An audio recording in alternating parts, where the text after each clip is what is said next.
Selamat pagi Purtibi, Horas di Tasaluk nami Jojo man kita kerina. Jadi pagi hari ini aku ingin bercerita tentang seorang anak muda yang terikat dengan pergaulan bebas. Udah di situ narkobanya, di situ joget-jogetnya, di situ juga seks bebasnya. Jadi kebetulan dia punya pacar, baru 2 minggu pacaran. Jadi rencananya dia mau ke rumah pacarnya nih malam-malam karena diundang, ya kan? Tapi sebelum ke rumah pacarnya, siangnya itu belanja dulu dia ke apotek, ya. Kebetulan yang punya apotek ini bapak-bapak. Mau beli apa anakku? Mau beli kondom pak. Kamu sudah menikah? Belum pak. Jadi untuk apa mau kondom? Ya biasalah pak, namanya anak muda sekarang. Mana ada sih anak muda yang gak gituan katanya. Astagfirullahaladzim. Anak muda, jauhkanlah dirimu dari maksiat dan zina. Itu dilarang agama. Udahlah pak, gak usah banyak cerita. Mau laku atau enggak dagang bapak? Oh iya. Mau yang besar apa yang kecil? Aku gak laku dagangannya kan. Nggak main lagi, nggak mapan lagi nasihat sama anak muda ini pikirnya kan.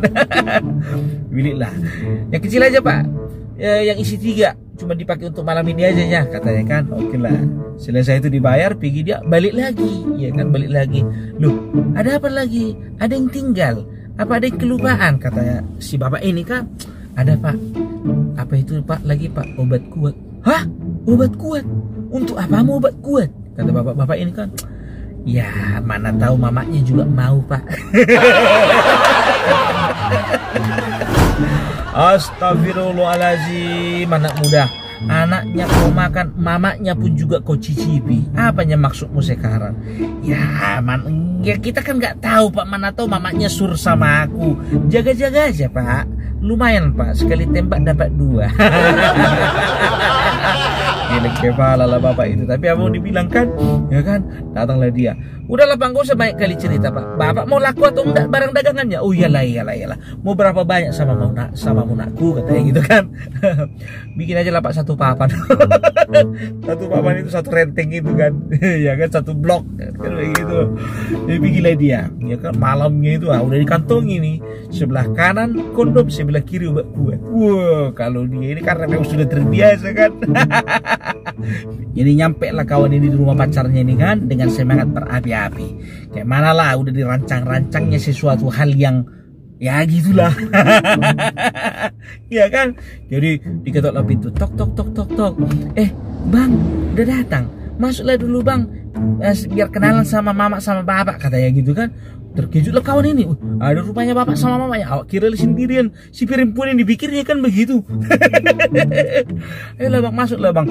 Silakanlah bang, masuk bang. Sekalian kita makan malam, makan sama-sama kita. Jadi mungkin sungkan lah si laki-laki ini kan. Ya masuklah dia, mau nggak mau jumpailah dulu mamanya sama bapaknya perempuan ini kan begitu. Nyampe di ruang makan, sama-sama makan lah mereka. Tapi tiba-tiba lemaslah si laki-laki ini. Lemas sekali, makan gak selera, ya kan. Datanglah si perempuan ini, apa dibilangnya, kenapa kok bang, gak enak ya masakan adik katanya gitu kan. Enggak, dia enak kok, ini abang makan katanya gitu kan. Gak lama kemudian datanglah mamanya si perempuan ini, ya kan. Ditanyalah sama si laki-laki ini, kenapa kok nak, udah makan tadi dari rumah atau lagi sakit katanya gitu kan. Enggak tante, saya sehat kok. Ini saya makan, ini mau habis lagi. Tapi tunduk terus dia. Pokoknya nggak selera lah, kayak mana lo orang nggak selera makan kayak gitulah kita kan, ya apa nama kawan ini kan. Nah udah kayak gitu datanglah bapaknya si laki-laki ini, si perempuan ini. Nggak lama lagi dibilangnya lah sama si laki-laki ini, makanlah nggak usah malu-malu kok makan, makanlah kenyang-kenyang makan, habiskan itu semuanya itu, habis itu minumlah obat kuat yang kau beli tadi siang. Tapi gila kau masuk ke dalamnya, kerjailah di situ anakku sama istriku kayak yang kau bilang tadi siang. Rupanya tertunduk lemah si laki-laki ini. Rupanya bapaknya si perempuan ini yang punya apotek tempat dia belanja kondom sama obat kuat tadi siang. Gagal rencana, nggak jadi. Mampus kau. Kalau perdelak